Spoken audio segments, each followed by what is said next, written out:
Hi, this presentation is being recorded for those of you who may be teachers or parents who are wondering what exactly will my students and graduates be doing in the future 10 years from now. So the idea here is we're talking about flying cars, virtual reality suits, and the future jobs our students need to prepare for. Now, I have a bachelor's and master's degree in electrical engineering. I also have an educational doctorate where I focus on how best to teach engineering students. I've always been interested in what the future is going to bring from a technology standpoint, and so I thought I'd share with you some thoughts about this. We're going to be moving along into the future where students are going to need to prepare for 2031 and beyond. And they're going to be trying to plan just what type of jobs am I going to have. And as educators, we need to figure out exactly how we're going to prepare. Maybe not necessarily exactly how, but what kind of things we're going to offer them in preparation so that they can be thinking about the type of employment that they're going to have in the future. So what are students going to find as they graduate? The world will be changing in ways that we may not predict. And after all, who would have expected that 60 years from the first computer we would have arrived at the iPhone? I mean, when I was working on my master's degree in computer graphics, and yeah, that was about 40 years ago, computer graphics just didn't exist in the way that it does now. But I really believe, possibly in the next 10 years, we might have an organic computer. We're going to be working on methods of developing computation, and we're using 3D methods to interconnect the technology now. But I really think if we want to have the best performing computer, that this is going to be organic and connecting those neurons and the pathways that we need for the future computers. Hey, we may be feeding our computers in an aquarium. One of the reasons I started thinking about this more was, politics aside, everybody was wondering how could we develop a vaccine in such a short period of time and know that it was safe? Well, we had to come up with the COVID-19 vaccine. We hit a time where a lot of technologies were converging all at the same time. There were new methods in medicine development, new methods in testing.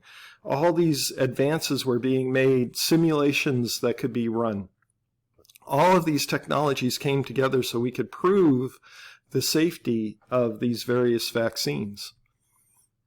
So where will we be in 10, 20, 30 years? What's the best way for us to address these advancements in our teaching? Do we deny that they're coming, or do we embrace them? So let's step into the future.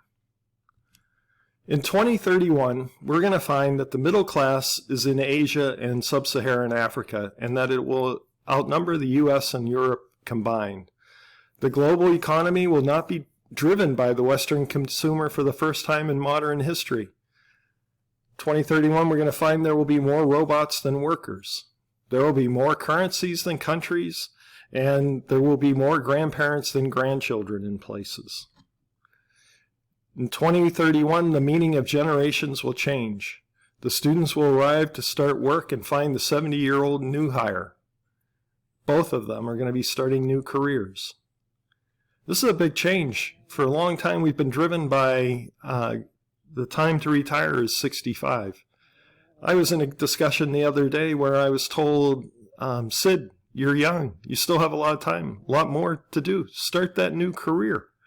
I was like, yeah, I may be younger than some others, but I don't classify myself as being young. There are things such as narrow artificial intelligence. The students will be leaving behind Siri and Alexa. Hey, Google will be something different. And welcoming a new level of friends. We're going to have social bots, communicative bots, intelligence bots, work bots, artificial companions. These are the things, and I can't tell you exactly what they're going to look like Are they going to be something that follows us around? I don't know. Or is it going to continue to be a little round dot that exists in our living room? Or is it going to be something that's woven into our clothing? I'm not sure, but it's going to happen. We'll have auxiliary intelligence. And my little friend, the cobot here, what is he talking about? Ox intelligence?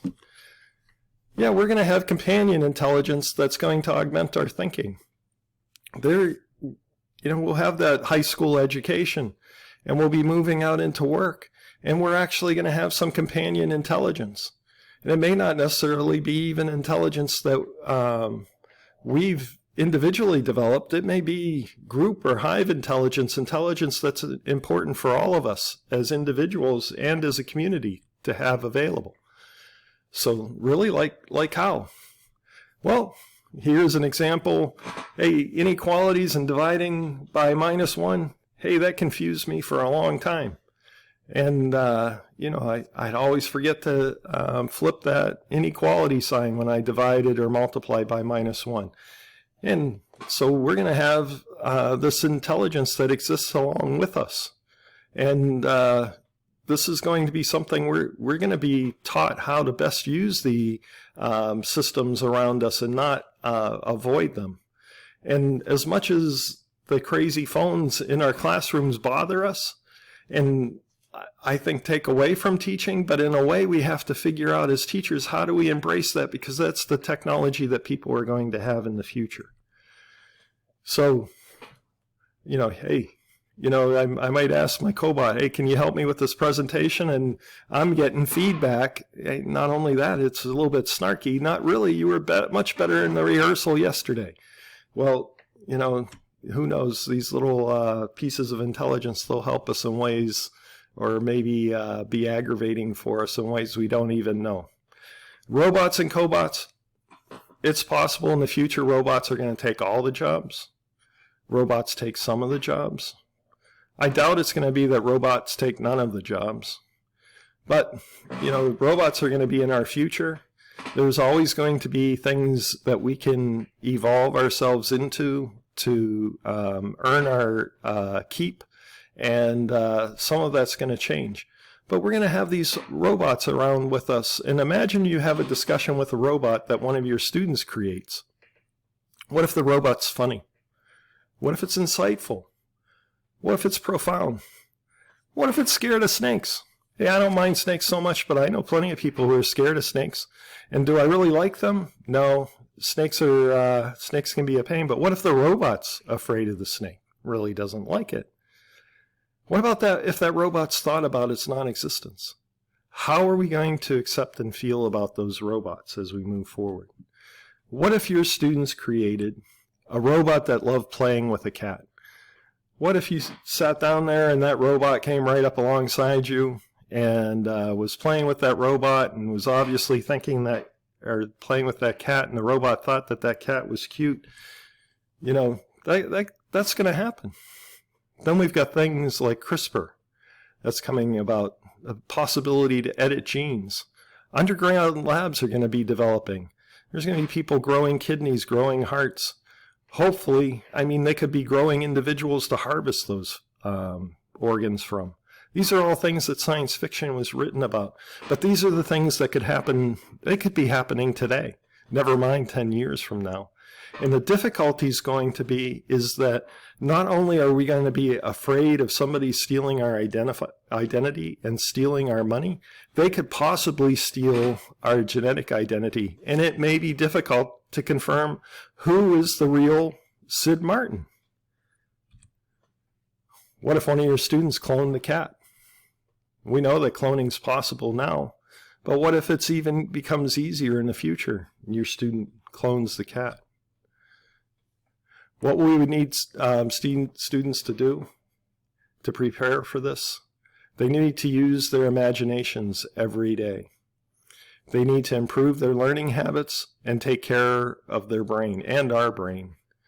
Start building their own assets versus a career. And I'll talk about some of those assets. That's not necessarily money in the bank. That's their presence online. That's their things that they do that are valuable to others. those are the things that they're going to be paid for. We all need to become more of a Renaissance person who learns beyond borders, and we have to be curious, and we have to be passionate. The narrow intelligence continues. The chess team had one task, and this is what's going to happen. You know, we have programs that exist today in computers that can play chess. But we're going to have artificial beings who have, you know, not so much the artificial intelligence in 10 years where we sit down and we have some conversation with something that's intelligent, and whether it looks like us or looks like that fish tank I talked about earlier, who knows. But we will have narrow intelligence, and it's that narrow intelligence that exists today. It's that narrow intelligence that exists that when we have exposure to like that one little thing, and we think that all we've thought about was a topic we're interested in, but maybe we did a search somewhere, or maybe something overhears that we're interested in something and stores it in some cookies somewhere. There's narrow intelligence out there that's putting these ideas together that, hey, when this person says something or this person types something, they have interest in that. And so let's give them an advertisement.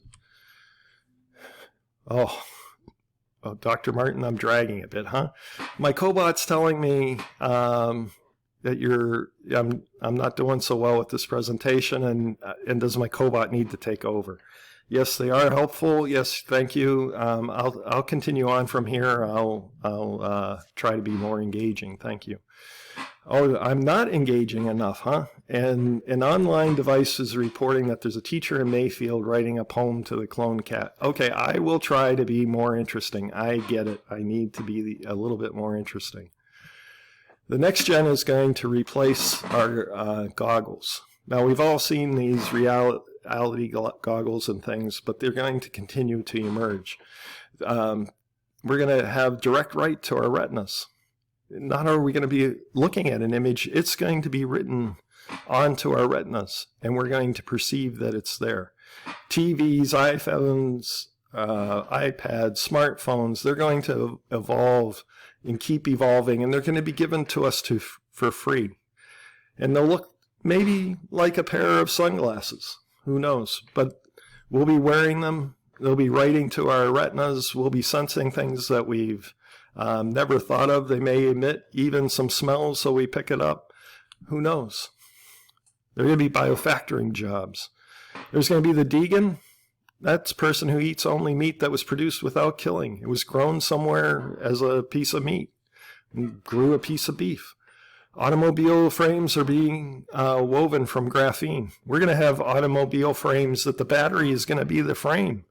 That always worries me because now we have a car accident, and what happens is now that door is extremely expensive because it was our battery also. But hey, you know, these are the things that are going to happen.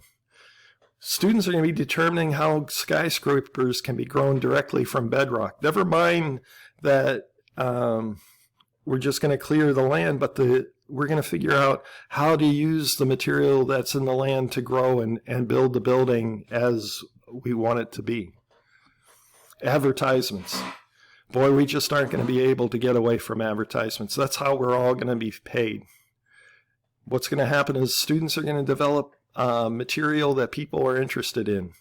Whether it's technical material, whether it's something that entertains them, somebody's going to go to a person's equivalent of a website, take a look, find something be entertained for 15 minutes and decide, hey, here's a little donation on the way out. And it's going to be those little donations that pay us in the future. So immersive advertising is going to be something that we can't avoid. There is going to be advertising around us in ways we don't imagine. We're going to be downstairs working in the kitchen and from somewhere, and whether it's from our clothing or something that's in our kitchen or whatever, all of a sudden it's going to smell like the beach. And somebody's going to say, hey, wouldn't you like to be in Florida right now? Wouldn't that be wonderful? Not have somebody else cook a meal for you. We're going to have advertising. It's going to be around us in ways that we can't understand, and the only way we're going to be able to avoid it is if we pay people not to advertise to us. Advertisements are going to be how students earn their pay. They may go to work in the traditional sense, 40 hours a week. They might go to work for 3 different employers in a week and have their online presence, and all these things are going to be giving them income. The ads that students allow on their pages, that'll generate their wages. The gaming that we don't want them to do, and we tell them, you're gaming, you're not going to be successful, that's where they're going to be successful. That's where some of them are going to be successful. That virtual presence is where their income is going to be generated. It's going to be ways of generating income that we just haven't thought of today. And what we're doing today is going to look really strange from now in 30 years. Implantable, today, LASIKs, we could have our eyes fixed and go to 20/20 vision. But what's going to also change is that we could move to where we have zoom lenses. We could have that $6 million man or the bionic woman concept, and we can actually look and see better at distances. We're going to have implantable keys, bank IDs, payment links, health info, all possibly stored in our bodies. When we go to the doctor, we just get scanned. That's the latest interface we have. On the way out, we just put our hand on something, we get an update. We're charged automatically. Our bank is debited. We show up, we put our hand on something. We don't interface with somebody. We don't wait in line. We just take the directions that tell us where to go have a seat. And if it's not our day today at the doctor's office and we messed up somewhere, then we know right away and we continue on. So we'll even have sonar capability or a compass, all enhanced abilities. We'll have better ability to hear. We'll have better direction control. Why own a car in the future? Only a little over 70% of teens will get a license. Where I live right now in Western Kentucky, it's kind of hard. When the next town's 30 minutes away, it's kind of hard to think that we're not going to have cars. You live in downtown Chicago or New York City or Los Angeles, San Francisco, those larger cities, you might not need a car. You can call an Uber. You can get somebody to come pick you up.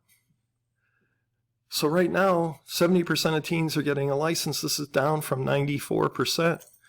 This is going to be a significant change in new drivers because people don't need to drive anymore. They can have the freedom that they want at an earlier age. Maybe, we'll use the force to call an Uber taxi. But maybe not. Maybe we just use that little cobot and tell it, you know what, this afternoon at 2 o'clock, I want to head over to the university, or I want to go from the school to somewhere at 2:30 today. And we just tell that assistant, and we don't even think about it again. And when we walk outside, our transportation's waiting for us because that auxiliary intelligence is taking care of it for us. We're going to have virtual worlds and bodies. There's going to be the convergence between entertainment, gaming, talking, socializing, education, and transportation. All these things are going to come together. And we're going to have the ability to meet our students in places to help provide that education. We're going to have electrified and autonomous vehicles. Those vehicles, we have vehicles now, if we decide to own one, they're sitting around doing nothing 85% to 95% of the day.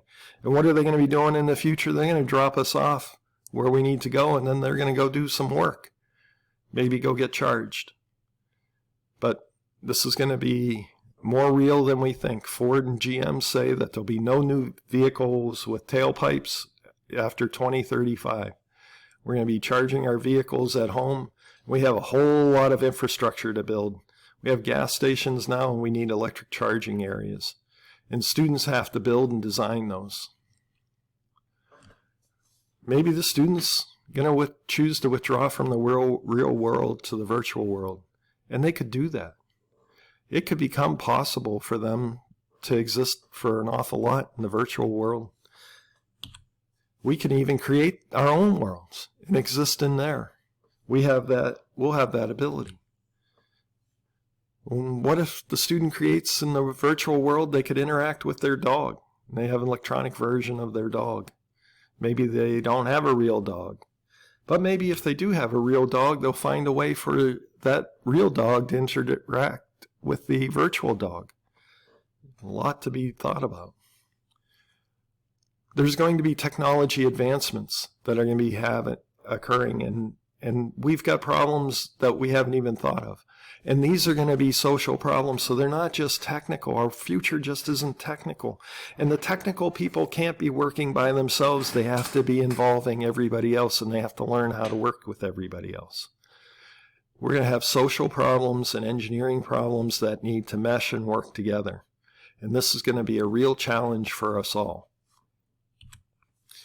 Well, we're approaching the end of this presentation, and we're going to have to fight our way back to the present. The cat's here, and the cat's not so worried anymore. It's got 18 lives. It was cloned after all. So we fight our way back from the year 2031. Hey, if you want to learn more, there's plenty more to know. If you'd like us to come visit your district, just contact me, smartin@murraystate.edu. Again, that's smartin35@murraystate.edu. Wrap up. I know this is a virtual presentation, and if you have any questions, be sure to email me. I'd appreciate hearing from you, and thanks for coming.